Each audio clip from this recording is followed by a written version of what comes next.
నమస్కారం గురూజీ. శ్రీమాత్రే నమః. గురూజీ, చాలా మందికి వివాహ విషయానికి వస్తే కొంతమంది నచ్చిన అమ్మాయి దొరకట్లేదని చెప్పి పెళ్లి చేసుకోకుండా ఆగిపోయిన వాళ్ళు ఉంటారు.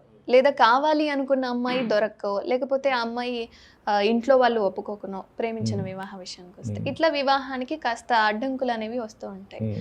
కానీ కొంతమంది అంటే ఇంట్లో వాళ్ళు చూసిన పెళ్ళిళ్ళు చేసుకుంటూ ఉంటారు కదా. అట్లా ఏ నక్షత్రం అబ్బాయిలు ఎటువంటి నక్షత్రపు అమ్మాయిల్ని పెళ్లి చేసుకుంటే మంచిదే? ఫస్ట్ ఆఫ్ ఆల్ వివాహం అనేటి దాన్ని యోగము అంటారు. దాన్ని వివాహ యోగము, గృహ యోగము, వాహన యోగము, ఇవన్నీ యోగాలు. ధనయోగము.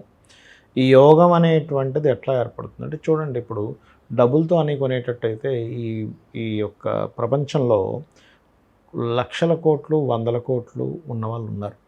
వాళ్ళెవరికి కొంతమందికి వివాహాలు అవ్వవు. డబ్బులతోనే కొనేటట్టయితే ఎప్పుడో వివాహం అయ్యేది కదా. అంతే కదా. ఏమీ లేని నిరుపేద వ్యక్తి కూడా టక్కన పెళ్ళి అయిపోతుంది. అవును, డబ్బులు లేకపోయినా అవుతుంది. నాకే అవ్వట్లేదు అనిపిస్తుంది. చదువు, అందము, ధనము, పలుకుబడి ఉండి కూడా వివాహం అవ్వదు. దాన్నే యోగం అంటారు. మీరు డబ్బుతో కొనలేని దాన్ని యోగం ద్వారా వచ్చేదాన్ని యోగం అంటారు. గుర్తుపెట్టుకోండి. అన్నీ ఉండి కూడా కొంతమందికి ఇప్పుడు చూడండి, ఇప్పుడు పెద్ద పెద్ద డైరెక్టర్స్ పిల్లలు ఉంటారు, వాళ్ళు హీరోలు అవ్వలేకపోతుంటారు. ఏ బ్యాక్గ్రౌండ్ లేని వ్యక్తి హీరో అవుతుంటాడు. దాన్నే యోగం అంటారు. అర్థమైందమ్మా? అట్లా ఏంటంటే మనం అనుకుంటాం ఏదో నా పలుకుబడితో నేను చేయగలను. అది కొంతవరకే, నువ్వు ఎంత ప్రయత్నం చేసినా కూడా. ఇప్పుడు చాలా పెద్ద పెద్ద డైరెక్టర్స్, పెద్ద పెద్ద హీరో పిల్లలు కూడా ఉన్నారు, కానీ వాళ్ళు ఎప్పుడూ అవ్వలేదు. అంత సర్కిళ్ళు అందరూ తెలిసి కూడా అవ్వలేదు. ఎందుకు? దట్ ఈస్ ద యోగము. అలాగే వివాహం కూడా ఒక యోగం. గుర్తుపెట్టుకోండి, ఒక మంచి భార్య, మంచి భర్త రావాలంటే అది యోగం. ఆ యోగం ఎలా ఏర్పడుతుంది అంటే పాస్ట్ లైఫ్లో వీళ్ళు చేసిన పుణ్యమే ఆ యోగాన్ని ఇస్తుంది. మీకు ఏ యోగం అనుభవిస్తున్నా ఈ జన్మలో మీరు పాస్ట్ లైఫ్లో చేసిన పుణ్యమే, అందులో ఎటువంటి డౌట్ లేదు. మీరు పుణ్యం చేశారు పాస్ట్ లైఫ్లో, అది యోగంగా మారుతుంది. దాని ద్వారానే మీరు మంచి యోగాన్ని పొంది మంచి భార్యని, మంచి భర్తని పొందగలుగుతారు. గుర్తుపెట్టుకోండి, మంచి గృహం, మంచి విద్య, మంచి ఆరోగ్యం అంతా యోగమే. ఆ యోగం కేవలం ఈ జన్మలో మీరు జీవించే విధానమే. గుర్తుపెట్టుకోండి, మనకి ఏది మంచిగా జరగాలన్నా మనం చేస్తున్న పనులను పుణ్యమే. మనం చేసుకున్నటువంటి పుణ్యకార్యము మనం ఒకరికి చేసిన సహాయమే. దీనికి మించినటువంటి లేదు. ఇది శ్రీకృష్ణ పరమాత్మ స్వయంగా భగవద్గీతలో చెప్పినటువంటి విషయం. ఇది గుర్తుపెట్టుకోండి. జన్మలుంటాయి, పూర్వజన్మ ఉంది. ఖచ్చితంగా మనం చేసిన పుణ్యము పాపమే ఆ రకంగా మనకి క్రియేట్ అవుతూ ఉంటుంది యోగంగా. రైట్. అయితే ఇక్కడ ఏ రాశి ఏ నక్షత్రం అనేటువంటిది అడిగారు మీరు. రాశి నక్షత్రము సంబంధించినటువంటిది కొన్ని ఉంటాయి, ఉండవని కాదు. కాకపోతే దానికంటే ముఖ్యంగా చూసుకోవాల్సింది గుర్తుపెట్టుకోండి. చాలామంది ఏం చేస్తారంటే 18 పాయింట్లు దాటితే వివాహం చేసేస్తారు. మనకు పంచాంగంలో ఉంటుంది గుణమేల చక్రము అని. 18 దాటాయి, పాయింట్స్ దాటాయి, చేసేయండి అంటారు. కానీ అది పూర్తిగా దాని మీద ఆధారపడి ఉండకూడదు. 18 లక్షణాలు అన్నట్లు గురించి. లక్షణాలు కదమ్మా, పాయింట్స్ ఉంటాయి దానికి.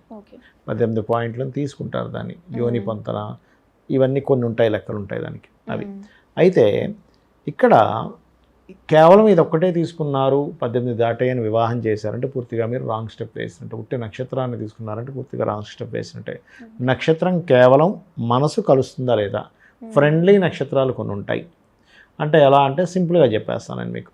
ఇప్పుడు మనకి 9 గ్రహాలు కదా, 2 ఛాయాగ్రహాలతో.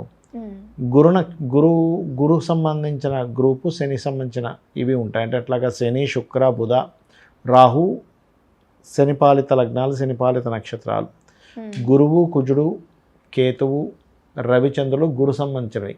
ఈ గురు సంబంధించిన నక్షత్రాల వాళ్ళకి మనసులు కలుస్తాయి. శని సంబంధించిన నక్షత్రాల వాళ్ళకి మనసులు కలుస్తాయి. అంటే అలాగా అశ్విని ఉంది, అశ్విని నక్షత్రం కేతు నక్షత్రం, గురు సంబంధించిన నక్షత్రం. భరణి శని సంబంధించిన, అంటే శుక్రుడు కాబట్టి శని సంబంధించినది. అదేవిధంగా అశ్విని, భరణి, కృత్తిక గురు సంబంధించినవి, రోహిణి గురు సంబంధించినవి. అట్లా చూసుకోవాలి. ఇక్కడ 27 నక్షత్రాలు కూడా గురు సంబంధించిన నక్షత్రాలు అయితే గురు సంబంధించినవి, శని సంబంధించిన నక్షత్రాలు శని సంబంధించినవి. వీటి గురించి మనం ప్రతి నక్షత్రానికి ఏ నక్షత్రం వారితో మనసు కలుస్తుందో వీడియోలు చేసాం. ఈ నక్షత్రం వారు ఏ నక్షత్రం వారిని వివాహం చేసుకోవాలి ఫర్ నానాజీ పట్నాయక్ అని కొడితే వస్తుంది. అది మీకు క్లియర్గా అందులో మీ నక్షత్రం ఏదైతే ఏ నక్షత్రం వారికి అయితే బాగుంటుందో మనసు కలుస్తుంది. ఓన్లీ మనసు కలవడం వరకే చూసుకోవాలి.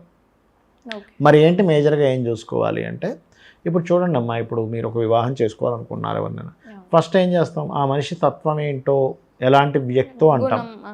గుణం అంటే ఏంటి, ఆ వ్యక్తి యొక్క లగ్నాన్ని పరిశీలన చేయాలి. దాని తర్వాత ఏం చూడాలి అంటే కుటుంబం ఇప్పుడు ఆ వ్యక్తి కుటుంబం కూడా బాగుండాలి కదా. అంతే అందుకని మనం కుటుంబ వ్యక్తిత్వం స్థానం మాత్రమే చూడాలి. కాదు. కుటుంబ స్థానం చూడాలి. ఉమ్. కుటుంబ స్థానం చూసిన తర్వాత నెక్స్ట్ చూడాల్సింది ఏమిటంటే వివాహం. అంటే వివాహ జీవిత భాగస్వామి ఎలా ఉంటుంది తనతో. తర్వాత వివాహం ఎలా ఉంది, వివాహ జీవితం ఎలా ఉంది అంటే 7వ స్థానము 12వ స్థానం చూడాలి. దీని తర్వాత సంతాన స్థానం చూడాలి. 12వ స్థానం ఎందుకు చూడాలంటే ఈ వ్యక్తికి ఏమైనా వ్యసనాలు ఉన్నాయా, 2 వివాహాల యోగం ఏమైనా ఉందా. 2 వివాహాల యోగం ఉందనుకోండి ఆ వ్యక్తికి, ఇప్పుడు మీరు చేసుకో వ్యక్తికి ఉందనుకుందాం, అప్పుడు ఏమవుతుంటుంది సరిగా ఉండలేకపోతాడు. ఎందుకంటే అతనికి 2 వివాహాల యోగం ఉంది కదా. అలాంటప్పుడు అలా 2 వివాహాల యోగం ఉన్నప్పుడు ఎవరైనా సరే అర్క వివాహము అంటారు. పురుషుడికైతే అర్క వివాహము, స్త్రీకైతే కుంభ వివాహము లేదా కదలి వివాహం చేయిస్తారు. ఆ రకంగా వివాహం చేయించిన తర్వాత వివాహం చేసుకుంటే ఆ 2 వివాహాల దోషం అనేటువంటిది తొలగిపోతుంది. ఓకే, చాలా సినిమాల్లో కూడా ముందు చూపిస్తుంది. ఎందుకు గాంధారి కూడా 2 వివాహాల యోగం ఉంది, మొదటి భర్త చనిపోతారని మేకతో చేస్తారు. ఐశ్వర్యరాయ్ కూడా చేసుకుందని విన్నా నేను. అట్లా అది శాస్త్రోక్తంగానే ఉంది. అదేమి మధ్యలో ఎవరో కల్పించినటువంటిది కాదు. ఇలాగ సంతాన స్థానం ఎలా ఉంది, ఎందుకంటే ఇప్పుడు ఒకరికి సంతాన స్థానం బాగుంది, ఇంకొకరికి బాగాలేదనుకో, అస్సలు బాగాలేదనుకోండి, ఇద్దరికీ అస్సలు బాగాలేదనుకోండి, కలగరు. కనీసం ఒకరికి బాగుండి ఇంకోరికి కొంచెం యావరేజ్గా ఉన్నా వాళ్ళకి కలుగుతారు. ఇద్దరికీ బాగాలేదు, సంతానం కలకి ఇబ్బంది పడతారు. కాబట్టి ఇవి మెయిన్గా చూసుకోవాలి. ఇవి మెయిన్గా చూసుకుంటూ వీళ్ళకి కమ్యూనికేషన్స్ అంత బాగుంటాయి. ఆత్మకారకుడు కలిశాడా, జీవకారకుడు కలిశాడా, కర్మకారకుడు కలిశారా, అదేవిధంగా కాలానికి మోక్షానికి కారకులు ఎలా ఉన్నారు, అట్రాక్షన్ జోన్స్ ఎలా ఉన్నాయి. ముఖ్యంగా ఇద్దరి మధ్యన అట్రాక్షన్ ఉంటేనే బాగుంటుంది. అట్రాక్షన్ లేకపోతే వాళ్ళకి ఫీలింగ్ అనేటువంటిది రాదు, ఉండదు. కాబట్టి అట్రాక్షన్ జోన్స్ ఎంతవరకు కలిసాయి అనేటువంటిది చూడాలి. చూసి సంబంధం కుదుర్చుకోవాలి. కానీ కేవలం పాయింట్స్, కేవలం ఈ నక్షత్రం వాళ్ళని చేసుకుంటాము అనేటువంటిది తీసుకోకూడదు. షష్టాష్టకాలు కాకూడదు అంటారు రాసులు. అందులో శుభ షష్టాష్టకాలు, పాప షష్టాష్టకాలు ఉంటాయి. ఇప్పుడు ఉదాహరణకి మేషం ఉంది, మేషము కన్య పాప షష్టాష్టకం. ఎందుకంటే బుధరాశులు కుజరాశులు. శుభ షష్టాష్టకం అంటే ఏంటి, మేషము వృశ్చికం. అంటే ఇది శుభ షష్టాష్టకం అంటారు దీన్ని. ఇప్పుడు చాలామంది షష్టాష్టకం విషయంలో కూడా తెలియదు. ఎలాగా మేషము కన్యకి చేయకూడదు అంటారు. కాకపోతే మేషము మరియు వృశ్చికం చేయొచ్చు షష్టాష్టకం అయినా కానీ. అంటే శుభ షష్టాష్టకాలు, శుభదిద్వాదశాలు ఇట్లా ఉంటాయి. సో ప్రతి దాన్ని చెక్ చేసుకున్న తర్వాతనే మనం చేసుకోవాలి. ఎందుకంటే అమ్మ ఒక డ్రెస్ తీసుకుంటేనే 4 షాపులు తిరుగుతాం.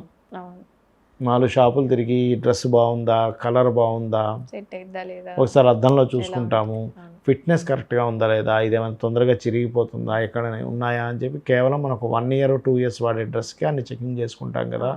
జీవితాంతం మరి కలిసి ఉండే వ్యక్తికి ఎన్ని చెక్ చేసుకోవాలి.